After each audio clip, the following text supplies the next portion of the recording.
أشهد أن لا إله إلا الله وحده لا شريك له وأشهد أن محمدا عبده ورسوله أما بعد فأعوذ بالله من الشيطان الرجيم بسم الله الرحمن الرحيم الحمد لله رب العالمين الرحمن الرحيم مالك يوم الدين إياك نعبد وإياك نستعين اهدنا الصراط المستقيم صراط الذين أنعمت عليهم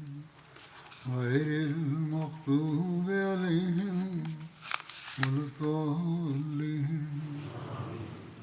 Saidi sana anasema nilikuwa naeleza kuhusu saria na vita za zama ya mtume sallallahu alaihi wasallam kabla ya hutuba iliyopita. Katika hutuba ile nilikuwa nimeeleza kuhusu saria ya banu fazara.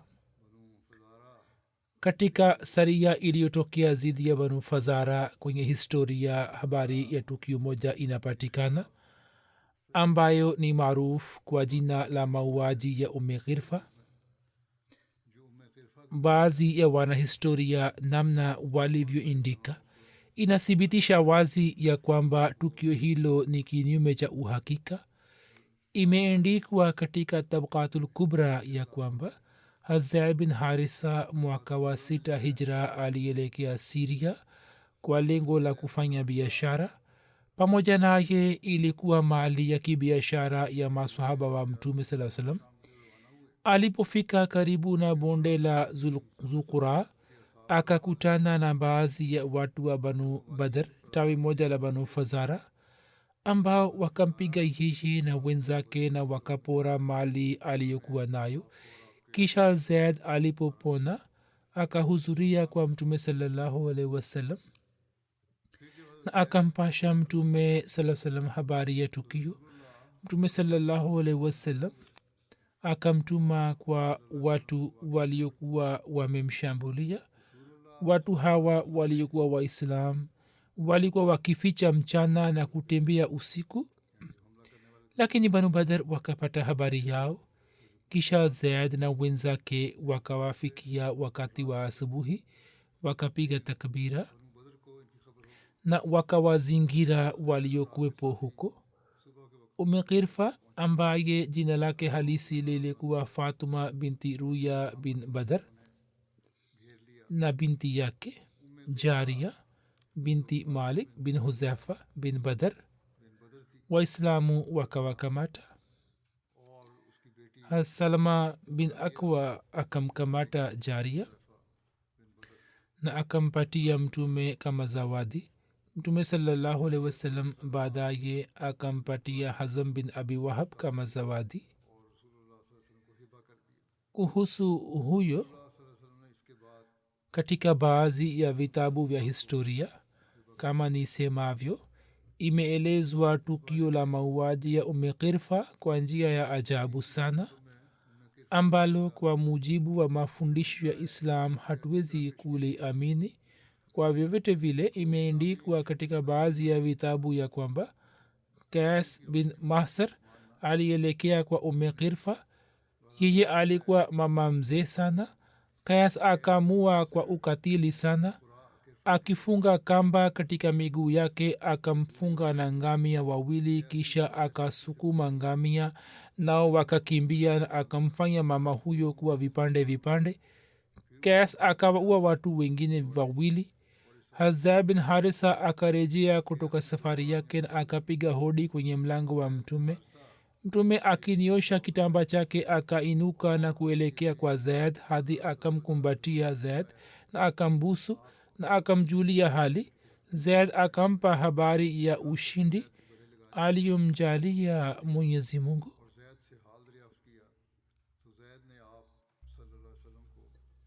wanahistoria wameeleza tukio hili wakisema kwamba yeye alimchana katika vipande viwili, lakini mirza bashir ahmad saheb ameeleza tukio hili kwa dalili sana na kwa njia iliyo nzuri mno. Aliandika ya kwamba katika kumbukumbu ya saria abubakar ambayo imetajwa hapo juu, ibne saad amezungumzia saria moja ambamo zaid bin harisa alikuwa amiri. yani ibne saad ameeleza ya kwamba katika saria ile amiri alikuwa zaid bin harisa na si hata abubakar, na akihitilafiana katika maelezo pia anaandika ya kwamba kikosi hiki kilikuwa kimetumwa ili kupambana na banu fazara ambao walikuwa wakiishi karibu na bonde la qura, ambao wakivamia msafara mmoja wa waislamu wa kibiashara walikuwa wamepora mali yao yote. Kiongozi mkuu wa kundi hili lenye ufisadi alikuwa mwanamke mmoja ambaye jina lake lilikuwa ume ghirfa. Alikuwa adui mkali wa islam. mama huyo alipokamatwa katika vita hii, mtu mmoja wa kundi la zaid aitwaye qais akamua mama huyo, na ibn saad anasimulia kisa cha mauaji haya kama hivi. mwandishi huyo wa historia kwamba miguu yake miwili ilikuwa imefungwa kwa ngamia wawili, kisha ngamia wakakimbizwa katika pande tofauti, na mama huyo akichanika katikati akawa vipande viwili. kisha baadaye binti yake akakabiziwa kwa salma bin akwa. ibne ishaq pia amesimulia kisa hiki kwa ufupi na kwa hitilafu ndogo, na kwa msingi wa riwaya hii sir william muir ambaye ni mtaalamu wa dini ya kimashiriki ambaye amezoea kueleza maelezo zaidi kuliko wanahistoria wengine wa ulaya ameandika kisa hiki kwenye kitabu chake kama mfano wa ukatili wa waislamu. bali sababu ambayo sir william muir ameandika ya kunakili kisa hiki kwenye kitabu chake ni kwamba katika safari ile waislam walikuwa wametenda kitendo kimoja cha kikatili. hivyo muir sab anaandika kwamba mwaka ule waislam walilazimika kutoka nje ya madina ili kushiriki katika vita mbalimbali, lakini sio lazima kwamba nieleze yote, lakini kuna safari moja ambayo siwezi kujizuia kueleza, kwani safari ile ilikuwa imeishia juu ya kitendo kimoja cha kikatili sana. hayo ni maneno ya muir saheb. mirza bashir ahmad saheb akichambua maelezo yake anaandika ya kwamba mwanahistoria ambaye akitanguliza tukio moja juu ya matukio mengine analiandika kwenye kitabu chake, kwani humo inapatikana uthibitisho wa zulma na mateso ya kaumu fulani. kwa hakika hastahiki kuitwa mhakiki asiye na upendeleo. ye mwenyewe ameandika kwamba naacha matukio mengine na chukua tukio hili tu. ina maana yeye alikuwa na upendeleo, hakuwa mhakiki asiye na upendeleo, kwani mtu asiye na upendeleo hawezi kutegemewa ya kwamba yeye atafanya tahkiki ya kuwa tukio hili lenye ukatili lina uhakika wowote au la, kwani akifanya hivyo atakosa dalili moja. kwa vyote vile muir saheb ameandika kisa hiki kwenye kitabu chake kwa shauku sana, lakini kama asemavyo kuwa mimi nitathibitisha na hii itakuwa wazi kwamba kisa hiki ni batili na hakina msingi vovote, na kwa mujibu wa maandiko yake na kimantiki inathibitika kwamba kisa hiki ni cha kufikirika tu. kimantiki ieleweke kwamba mwanamke mmoja ambaye hana tuhuma ya mauaji kwa kumkamata kisha kumua katika hali ya ukatili kama ilivyoelezwa katika riwaya ni jambo la mbali sana. islam hata katika medani ya vita pia inazuia mauaji ya mwanamke kwa ukali sana. kuhusu hiyo mtume alieleza mara kwa mara ya kwamba kina mama msiwaue, yani nini msiwaue kina mama. hivyo inapatikana katika hadisi safari moja katika medani ya vita mwanamke mmoja wa kabila fulani la adui alikutwa kuuawa. hapo japo ilikuwa haijulikani kwamba mama huyo aliuawa vipi na kwa mkono gani. Mtume saa salam kwa kumwona huyo akakasirika sana na akasema kwa maswahaba kwamba kitendo hiki kisifanywe siku za usoni, msimue mwanamke yeyote. vivyo hivyo mtume alipokuwa akituma kikosi na saa zingine alikuwa akiwasihi maswahaba kwamba msimue mwanamke na mtoto yeyote. sambamba na maagizo haya yaliyo wazi kuhusu maswahaba na katika maswahaba kuhusu zaid bin harisa ambaye alikuwa mtu wa familia ya mtume salallahu alaihi wasallam, kuzani kwamba yeye alimua mwanamke fulani kwa njia hii au akafanya mpango wa mauaji yake kama alivyoeleza ibn saad haiwezi kukubalika hata kidogo. bila shaka katika riwaya kitendo hiki cha mauaji hakikunasibishwa na zaid bali kimenasibishwa na muislamu mwingine, lakini kwa kuwa tukio hili likatokea katika uongozi wa zaid, hivyo zaid ndiye atakayewajibika juu ya hilo. na kuhusu zaid kufikiri kwamba yeye pamoja na kujua mafundisho ya mtume atakuwa ametoa ruksa ya kufanya kitendo hicho haiwezi kukubalika hata kidogo. bila shaka mwanamke yote akitenda kosa fulani atapata adhabu ya kosa lake, na sheria ya dini fulani na kanuni ya nchi yoyote haikumpatia mwanamke msamaha juu ya kosa lake. na kila siku yanaendelea kupigwa matukio mbalimbali kuhusu adhabu ya kina mama, bali katika kosa la mauaji hata wananyongwa, lakini kwa sababu ya uadui wa kidini tu au kwa sababu ya kushiriki katika vita, kumua mwanamke na kumua kwa njia ya kikatili kama ilivyoelezwa katika riwaya, ni amali ambayo agizo la msingi la mtume sasa na historia nzima ya kiislam inakatalia vikali. na kama isemwe kwamba mama huyo alikuwa mkosefu, na kama ilivyoelezwa katika baadhi ya riwaya kwamba yeye alikuwa amepanga njama ya kumua mtume, hivyo ilikuwa halali kumtolea adhabu ya kifo, hiyo ni sawa. lakini swali ni hili kwamba maswahaba ambao hawakuwaua maadui wanaume walio wakali na wakubwa zaidi kuliko Ghirfa kwa ukatili huo, sasa kuzani kwamba zaid bin harisa ambaye alikuwa akielewa mafundisho ya islam chini ya uongozi wake mwanamke mmoja mzee atakuwa ametendewa hivi haiwezi kukubalika hata kidogo. basi kimantiki ni wazi kwamba kisa hiki ni cha uongo na ni kufikirika tu, na mtu asiye na bughza hawezi kuona mashaka ndani yake. sasa njia iliyobaki ni ya kimandiko.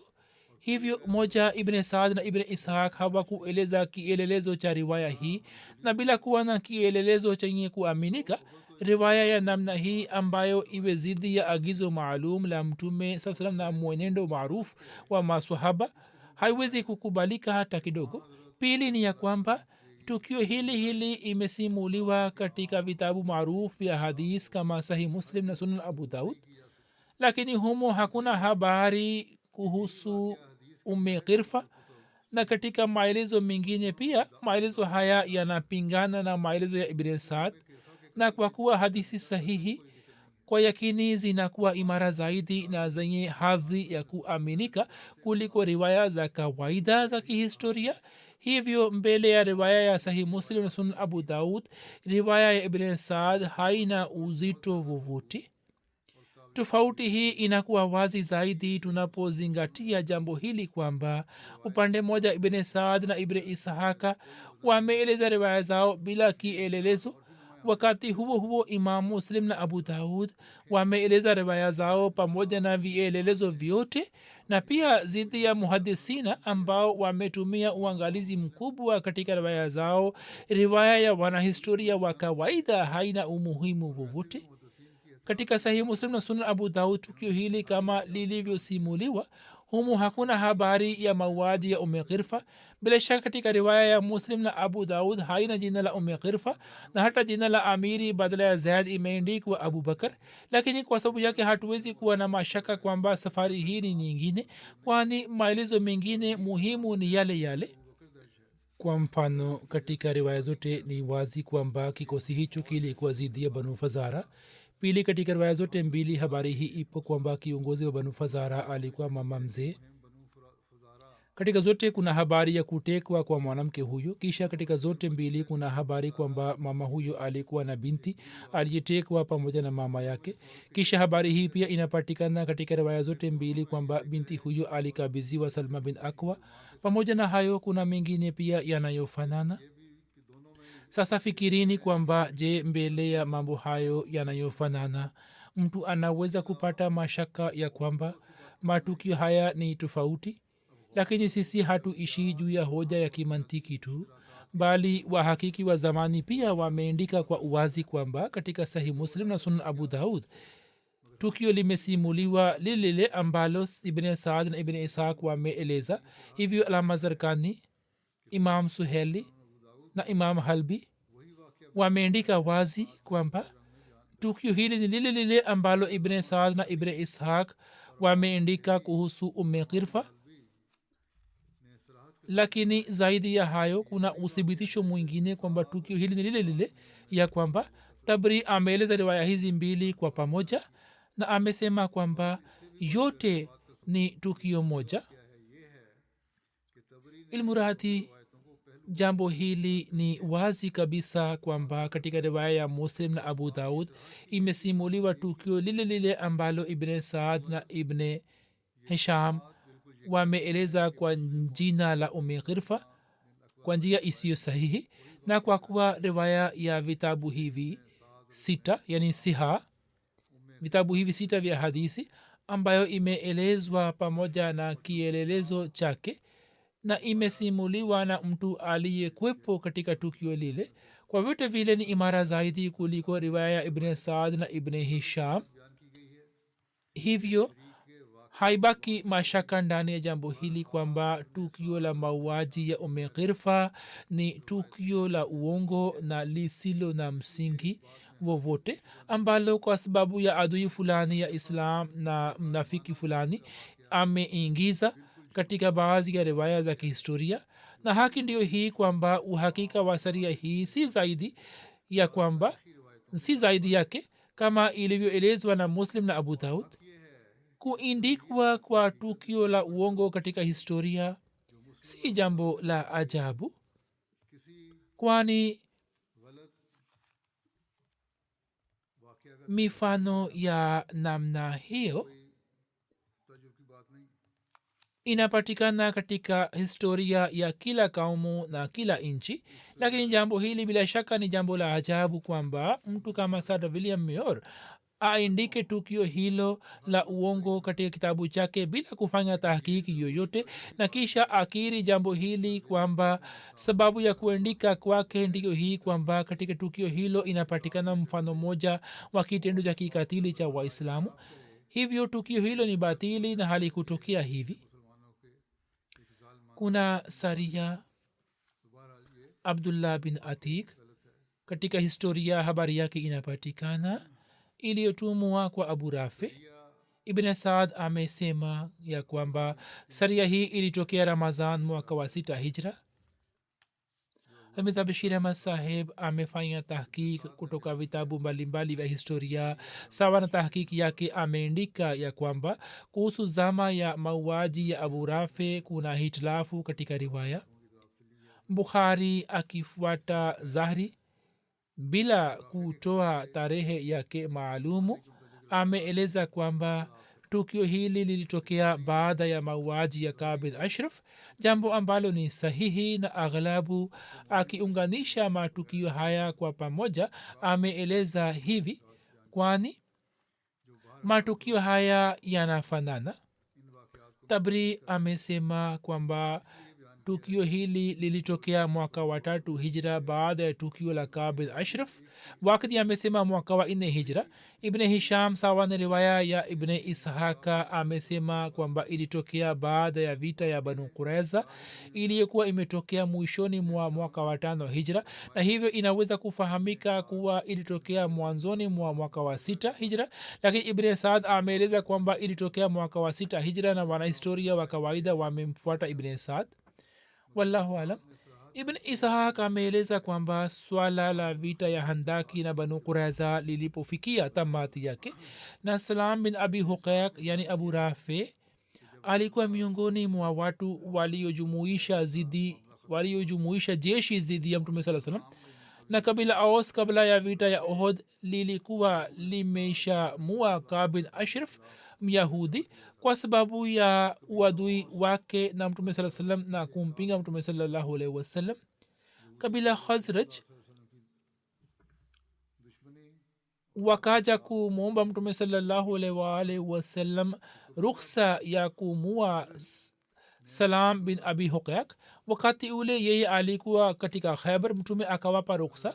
makabila haya mawili yani aus na khazraj yalikuwa yakipigana na watu mbalimbali kama ngamia ndume pamoja na mtume saa salam.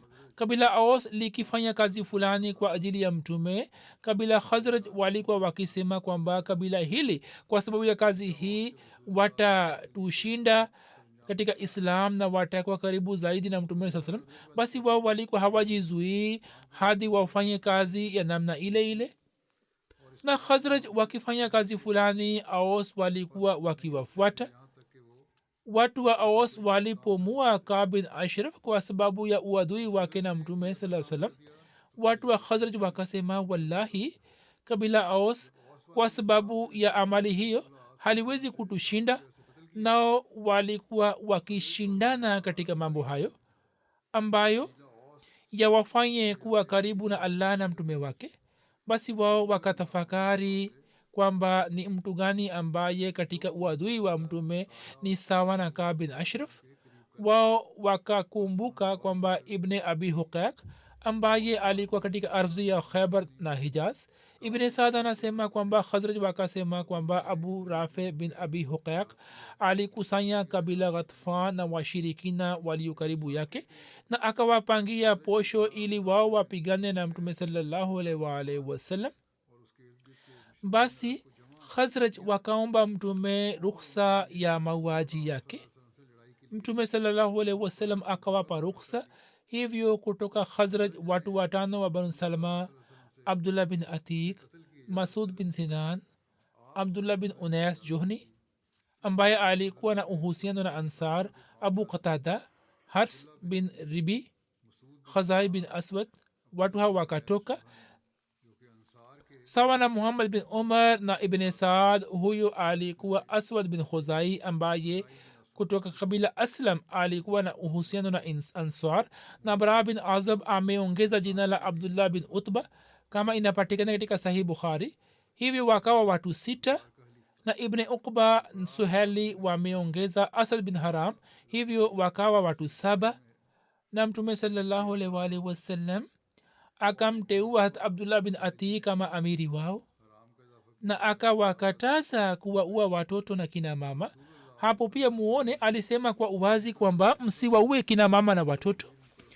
maelezo ya mauaji ya abu rafi yameelezwa katika sahih bukhari. bara bin azib anasimulia kwamba abu rafi alikuwa anamuuzi sana mtume sallallahu alaihi wasallam na alikuwa anawasaidia maadui zidi yake. ye alikuwa akiishi kwenye ngome yake katika ardhi ya hijaz. watu hawa walipofika karibu yake jua lilikuwa limeshazama na watu walikuwa wamerejea makwao na wanyama wao. abdullah bin atik aliwaambia wenzake kwamba nini mubaki hapa hapa, mimi naenda mbele na nafanya hila kwa mlinzi ili niingie ndani.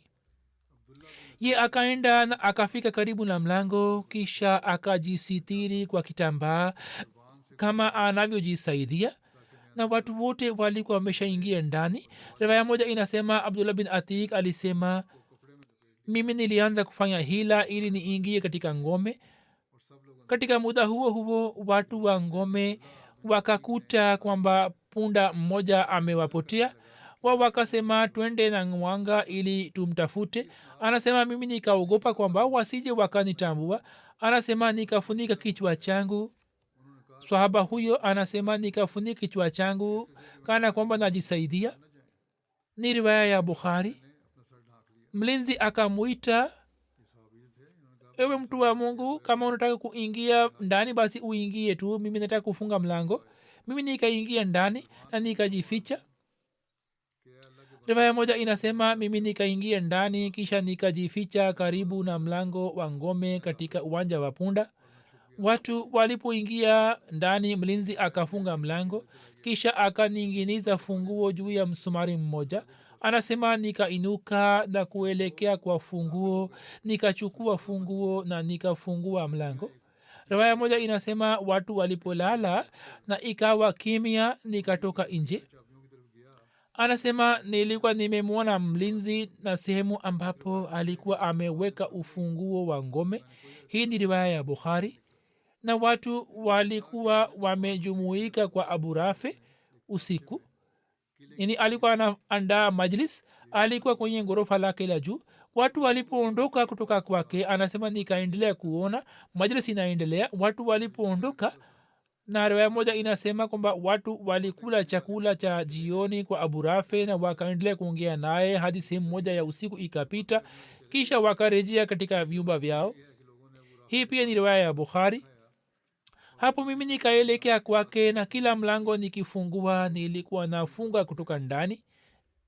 Nikajisemea moyoni kwamba watu wakijua kwamba mimi nipo, wao hawataweza kunifikia hadi mimi nimue Abu Rafi. Mimi nikafika karibu. Katika riwaya nyingine inasema kwamba kisha nikaenda upande wa milango ya vyumba vyao na nikaifunga kutoka nje, kisha nikapanda ngazi na kufika kwa Abu Rafi. Hiyo pia ni riwaya ya Bukhari. Anasema nikaona kwamba yeye katika giza amelala katikati ya familia yake kwenye chumba. Mimi sikujua kwamba yuko wapi katika chumba. Nikasema Abu Rafi. Akasema ni nani? Nikapiga hesabu kwamba sauti imetoka wapi na nikaelekea kwake, nikamshambulia kwa upanga. Nilikuwa na hofu, hivyo sikufanikiwa. Yeye akapiga kelele, sikuweza kumshambulia vizuri. Akapiga kelele na mimi nikatoka nje ya chumba, nikabaki nje kwa muda, kisha nikaenda kwake tena kana kwamba nimeenda kumsaidia.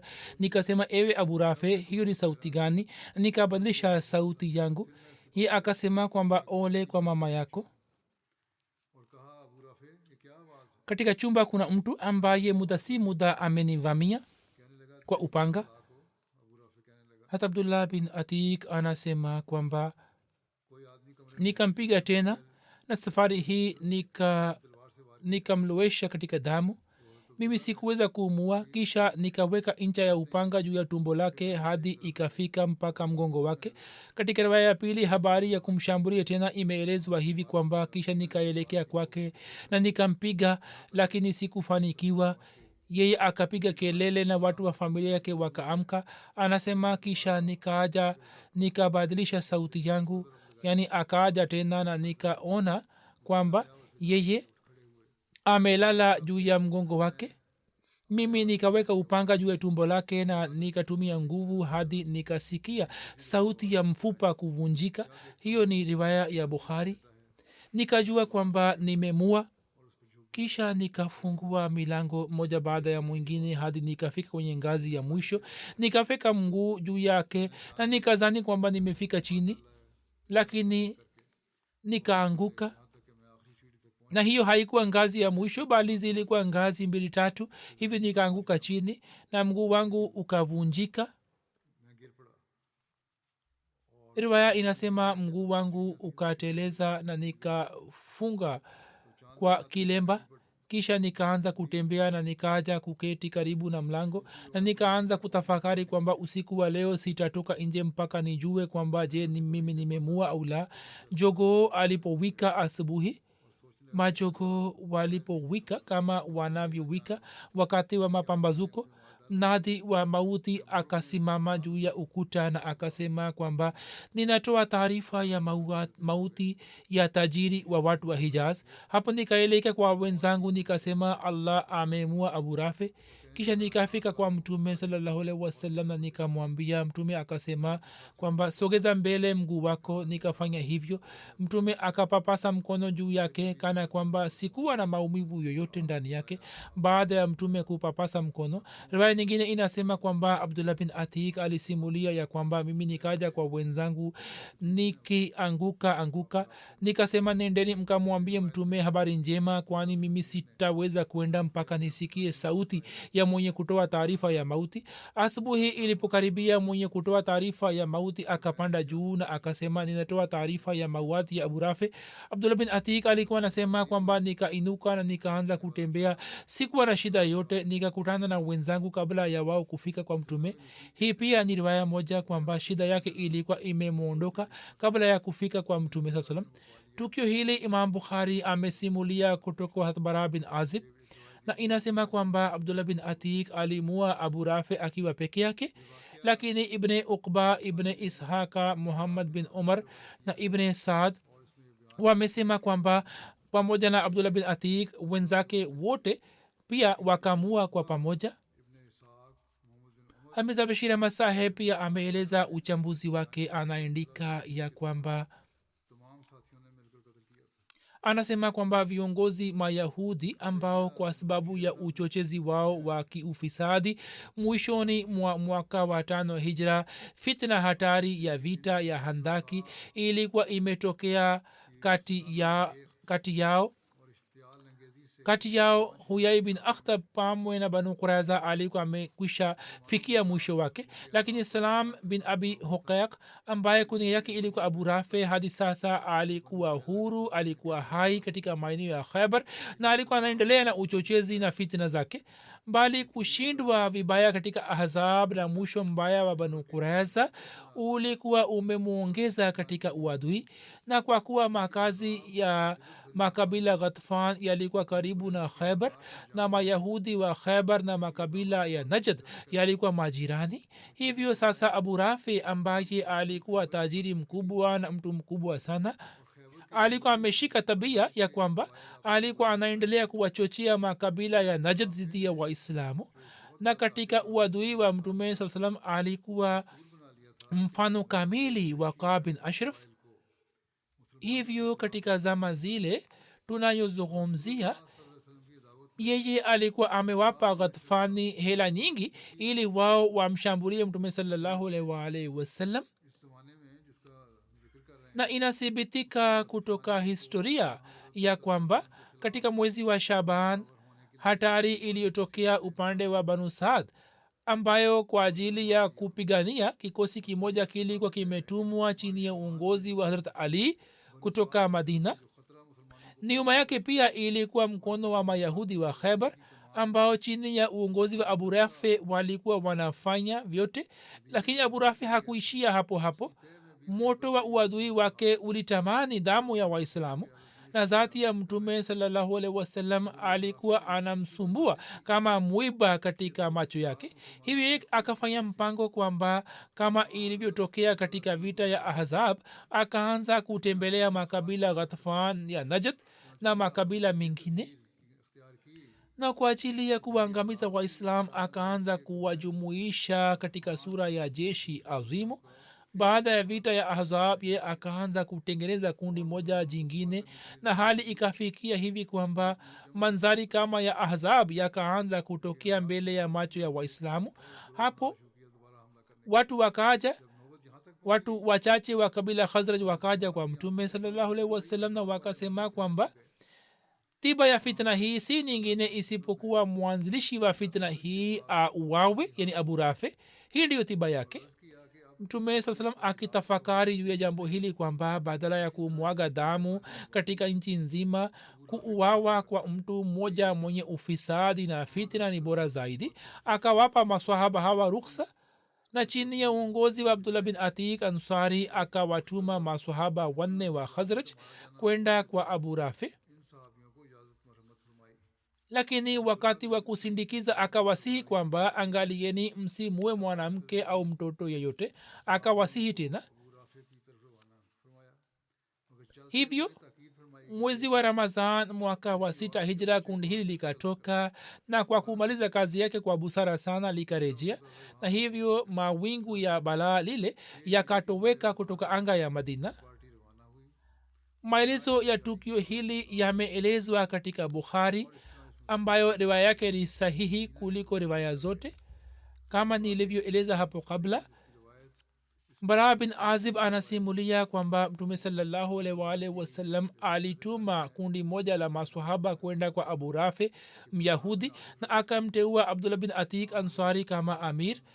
abu rafi kisa chake kilikuwa ni hiki kwamba alikuwa anamuuzi sana mtume na alikuwa anawachochea watu zidi yake na alikuwa anawasaidia.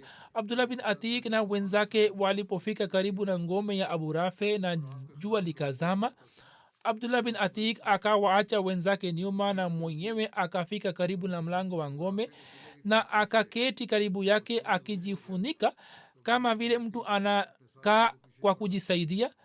mtu mwenye kufunga mlango wa ngome alipokija karibu na mlango akamwona abdullah na akamwita, ewe mtu, mimi nataka kufunga mlango, unataka kuingia ndani? Basi uje ndani.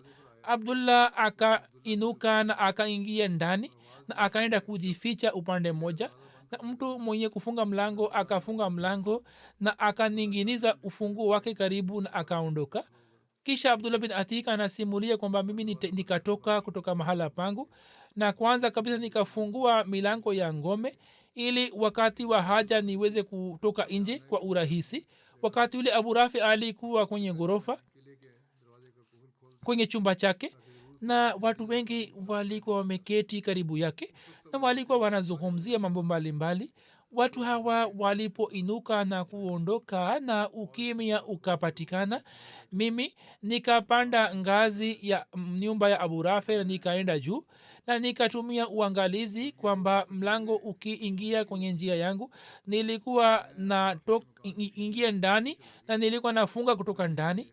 nilipofika kwenye chumba cha abu rafi alikuwa anajiandaa ili kulala na kulikuwa na giza kwenye chumba. nikamwita abu rafi, ye akasema kwamba ni nani.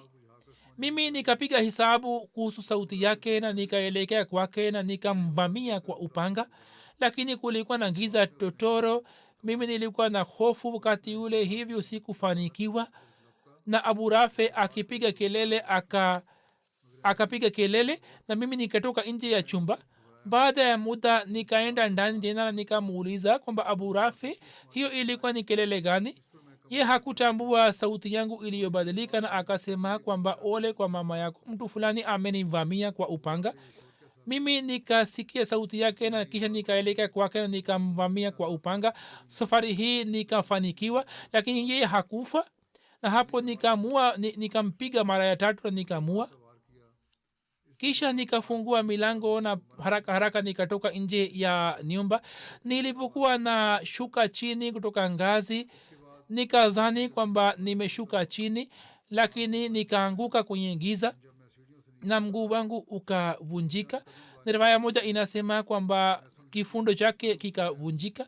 mimi nikafunga kwa kilemba na nikatoka nje na nikasema moyoni mwangu kwamba mimi sitaondoka kutoka hapa mpaka nipate imani kwamba abu rafi amekufa. hivyo nikajificha karibu na ngome. asubuhi ilipotokea, mtu fulani akasema kutoka ngome na sauti yake ikaingia masikioni mwangu kwamba abu rafi tajiri amekufa. kisha nikainuka na nikaenda kukutana na wenzangu, kisha tukaenda madina na kumpatia mtume taarifa ya mauaji ya abu rafi. mtume akasikia tukio zima na akaniambia kwamba sogeza mbele mguu wako. nikasogeza mbele na mtume salallahu alaihi wasallam akifanya dua akapapasa mkono wake na kisha nikahisi kwamba mimi sikuwa na shida yoyote.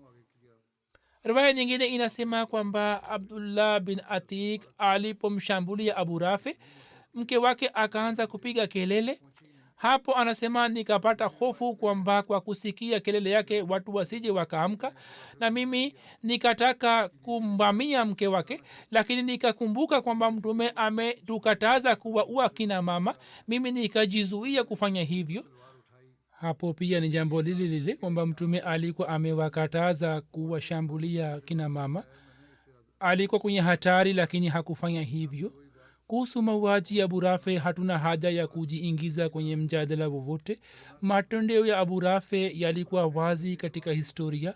ikumbukwe ya kwamba moja wakati ule waislam walikuwa kwenye hali ya kidhaifu na walikuwa wamezingirwa toka pande nne na kila upande moto wa upinzani ulikuwa umewaka kana kwamba nchi nzima ilikuwa imejumuika ili kuangamiza waislamu. pili, katika muda huo wenye hatari abu rafe alikuwa anawasha moto kwa kuweka mafuta ambao ulikuwa zidi ya waislamu, na kwa athari na kwa fedha na mali yake alikuwa anayachochea makabila mbalimbali zidi ya islam, na alikuwa anajiandaa kwamba kama ilivyotokea katika vita ya ahzab makabila ya uarabuni yajumuike tena na yaishambulie madina. tatu, katika nchi ya uarabuni wakati ule haikuwa serikali yoyote ambayo kwa kupitia kwayo waislamu wangeomba msaada. kila kabila lilikuwa na uhuru na kujitegemea, hivyo waislamu hawakuwa na njia yoyote isipokuwa kushika njia ya kujilinda tu. namba 4, mayahudi walikuwa zidi ya uislamu na kulikuwa na hali ya kivita baina ya waislamu na mayahudi. namba 5, wakati ule hali ilikuwa hivi kwamba kama waislamu wangejiandaa kwenda kupigana na mayahudi ingetokea hasara kubwa ya mali na nafsi, na ilikuwa hatari kwamba moto wa vita ukisambaa usije ukasambaa kwenye nchi nzima. katika hali hii maswahaba waliofanya ilikuwa sahihi na ilikuwa sawa na wakati. na katika hali ya vita pale ambapo kaumu inapita katika mazingira ya mauti na maisha, hila za namna hii zinafahamika kuwa halali, na kila kaum na kila nchi sawa na zama kwenye kila zama imeendelea kushika njia hiyo.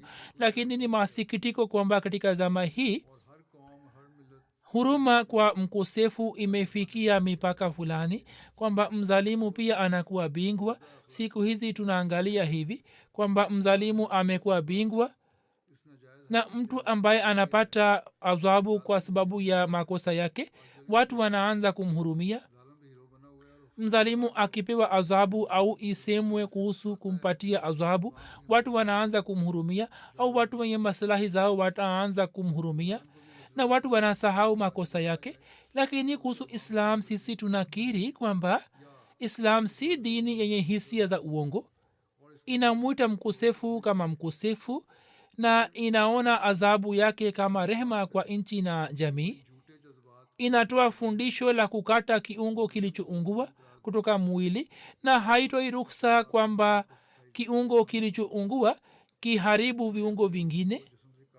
ama kuhusu njia ya kutoa adhabu, kuhusu hiyo imekwisha elezwa kwamba sawa na hali ya uarabuni ya wakati ule na kwa sababu ya hali ya kivita iliyokuwa baina ya waislamu na mayahudi, njia iliyotumiwa ilikuwa bora ili kuleta amani katika jamii. kuhusu kupona kwa mundi wa abdullah bin atik katika riwaya ya bukhari, jambo hili halijaelezwa kwamba uponyo huo ulikuwa umetokea kimuujiza au ulikuwa umetokea polepole. katika sura ya pili tukio hili litafahamika kama tukio la kawaida, na athari ya dua ya mtume itafahamika kwamba kwa baraka ya dua yake pigo hilo halikumwachia athari ya kudumu, bali mundi wa abdullah mwishowe ukashika hali yake ya zamani na ukapata nguvu yote na athari ya pigo ikamuondoka. lakini kama uponyo huo ulikuwa umetokea kimuujiza, basi kwa yakini hilo lilikuwa ni dhihirisho la kudra maalum ya mwenyezi mungu ambalo mwenyezi mungu alionyesha kwa dua na